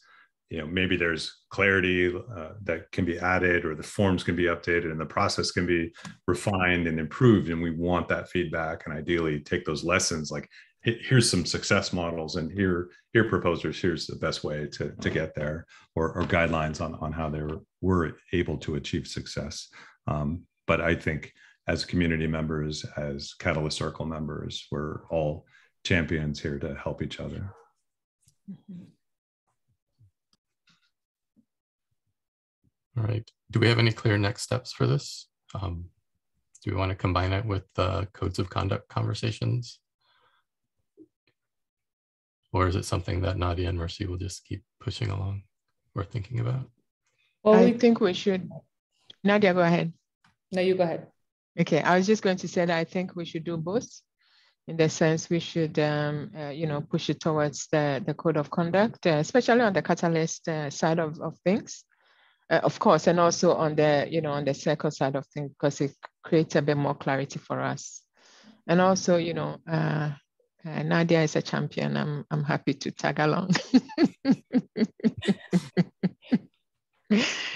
I think it's a great use of cross collaboration. Definitely, our roles just butt up against each other, and so it's a nice way for us to work together. And I think it also, the community can see the whole process with more clarity when you have a discussion about where the roles intertwine each other in conversation. So that's very positive. And a lot came out of that meeting, and a lot of enthusiasm yesterday. So I think that will naturally move forward as people recognize things are needed, and so maybe we'll just continue as stewards here as we go. I agree. Good. Rhys, we'll take your final comment before we move on, because we need to finish up this meeting. Go ahead. Yeah. Sorry. Yeah, just super quick, guys. I think I wanted to just get a permission from you guys while we were all together about streaming the discussion about our roles and how we figure out that code of conduct, because a lot of people have requested that as a form of transparency, and I don't really see that crossing any lines personally either. So I think that'd be good to just be completely transparent and open about. And yeah, also on the subject of your after town hall breakout room, I think there was lots of really good insight into how little people know about being a proposer, submitting the proposals, going through the whole process. And I think it really just highlights the need for better education about it, and building that central hub where we can kind of share all that information. Thanks, Rhys. And I agree, meetings should be transparent, and we tend to record all of our meetings as well, so that QA-DAO can transcribe and put the transcripts out. So we can continue to do that. But if you can add the live stream, I'm sure those will be popular as well. Okay, so I have a quick section on admin. I'm probably going to take it mostly offline, but I just wanted to introduce that we do have a new problem board. And I heard your message, Dumpling, that GitHub is not super easy to use. Stephen has been funded to teach people open source tools and how to use the tools, and he's been actually doing some sessions and he's been recording them. So I will make sure that we're able to reach out to you as well and get to you the help you need so that you're comfortable with entering your own issues and updating the board and figuring out how that works. Yeah, you're very welcome. So yeah, I'll definitely work with Stephen to make sure we loop everybody who needs that help in, and we'll do it in Slack as well and just announce what we're doing. Harris and then Joey. Yeah, just real quick, I noticed that the catalystcircle.io website is down. Okay, we can look at that. Thank you. There hasn't actually been any content put into it, and that's one of the issues we have is nobody's really has that on the top of their plate as something to do. So we're kind of figuring that out, and it's unclear whether it should be the admin team or Stephen who started it or whatever. It's one of those weird infrastructure bits that's kind of in between the cracks, because as the admin team, we certainly can't create the content, but we do have access to all the tooling to make it happen. So perhaps we can work with the circle moving forward as to what we want to have up there. Do we want to have blog space for the circle members? Do we want to put, what kind of content do we want to put in? And we can definitely enable that to happen. It may be easy just to point to the QA DAO pages or some central thing, just do a redirect or something of that nature. If yeah, for now. Additional burden, but yeah. Okay. Joy. Yeah, I just wanted to mention that Stefan reached out to me and said he would do some training on this new board. And if everyone wants to reach out to him, we can do it at a different time or whatever, just as a group. So I'm willing to move things around if he, if you guys reach out to him and he figures out a time that everybody can be there. Okay, we can take it as an action item for the admin team to help facilitate that meeting with Stephen and y'all, and we'll probably do that in the Slack channel. Okay, and the last one was just on asynchronous work. I'm seeing more and more people posting in the Slack channels and having conversations outside of this meeting, which is awesome.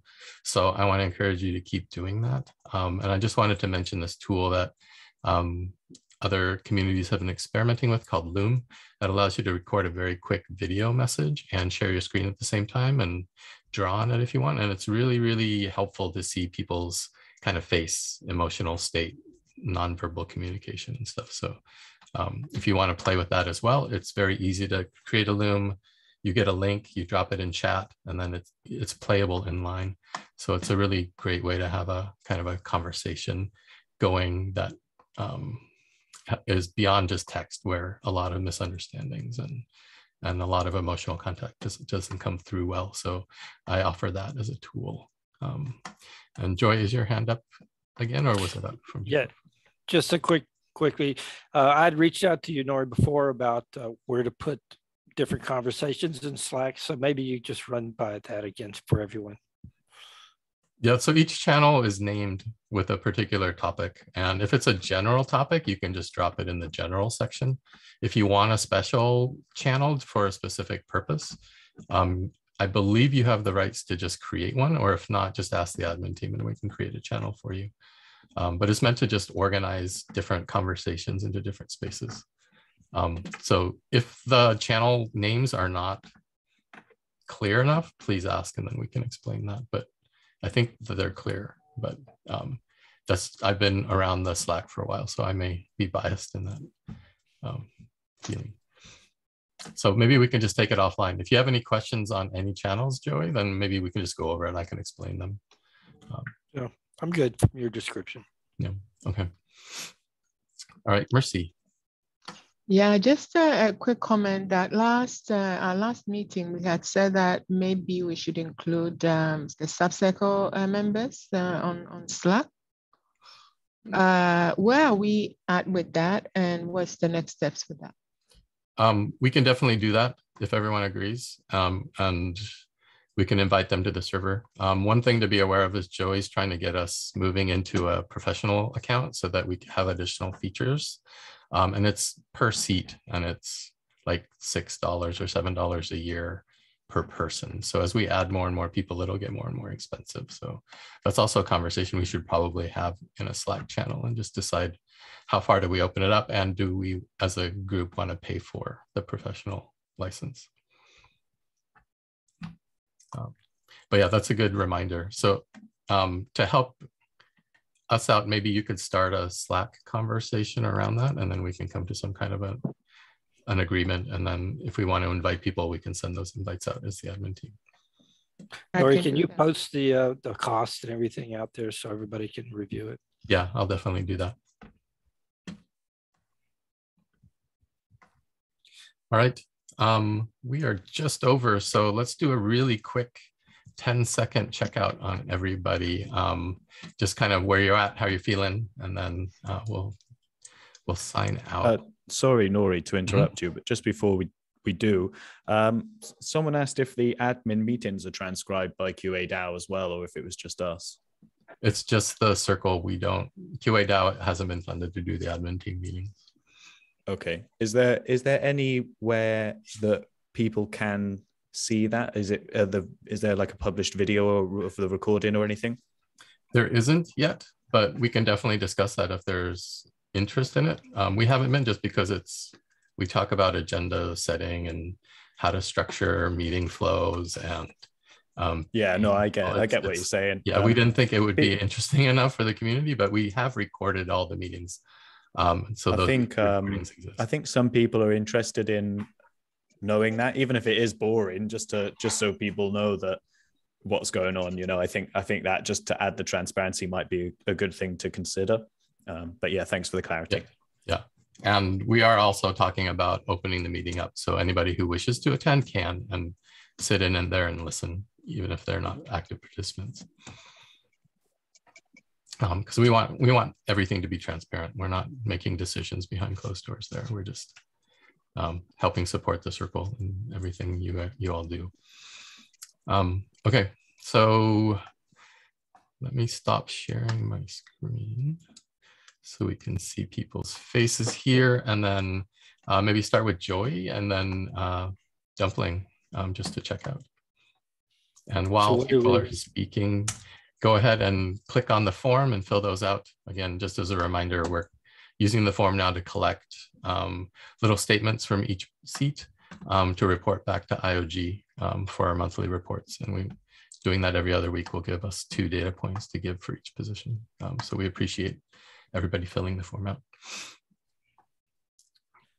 Okay, just quickly, again, I wanted to introduce Thomas Welder and Nebulous Sultan as the new subcircles, and I'm still looking for 2 others. And if anybody has a recommendation, please do so. And as far as showstoppers or whatever, I've been waking up at 2 or 3 o'clock in the morning thinking about the health of the community, the health of the circle, everybody involved with the Dimitri, him and everybody involved in that issue. The fact that we don't have any guiding processes in place or any HR or legal retainers for the community where we could reach out if we really needed to. Along with the windstorm that blew my fence down, I got to put it back up. The snow squall that took the flowers off my new fruit tree. Other than that, I've got a clear road, an open road with the sun shining and the sky's blue. So beautiful. Thanks, Joey. Mercy, and then Dumpling. I think I came into this meeting with reasonably high expectations, and it's been good. I think I'll be better prepared next time for using the board. So yeah, I think it's been a great meeting. Thanks. All right, Dumpling, and then Dimitri.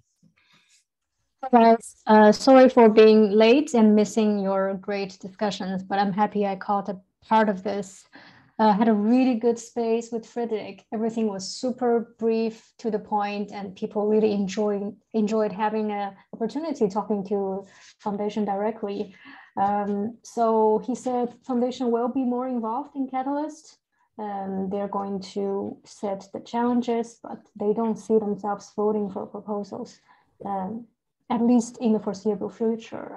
But for more content, you can check out my YouTube channel. I'm going to upload that.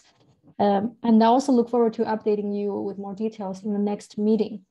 And also I'll be chatting with Rhys to figure out how to use GitHub. So thank you, everybody, and have a nice weekend. Thanks, Dumpling. Dimitri and then Rhys.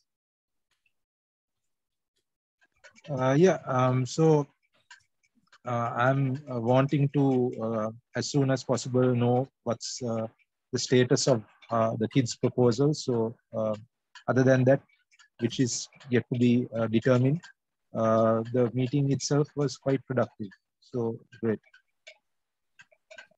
All right, thank you. Rhys, then Nadia. Definitely felt like we had a good, productive discussion. I'm glad that we're actually working through the boards and using that to keep us all accountable, and we're tracking things that we hear. And let's make it easy. Get those things on the board, and that way we have something clear that we're looking at, and we're actually making real, tangible progress on behalf of the community.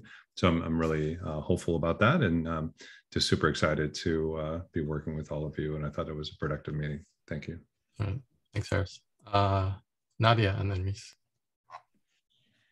Really good. I appreciate working with each of you.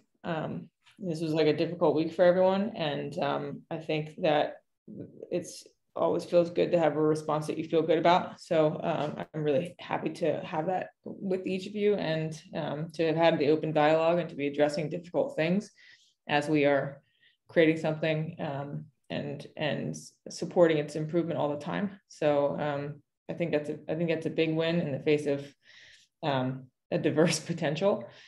And yeah, I really, it was like a big win. I think that holding the after town hall with Mercy, and just you guys came and were part of it, and a lot of the community did too. I think it's a lot of like real good thinking about how we can keep making things better for the future.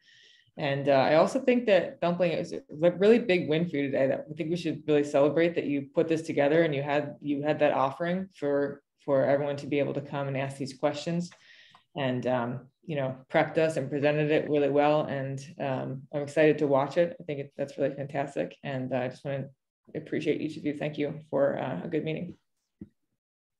Thanks, Nadia. Rhys, and then we'll circle back to Dimitri, who has his hand up. Yeah, I'm doing great, guys. I've a great meeting, feeling really good about everything that's going on. I'm glad that we're like pushing things forward.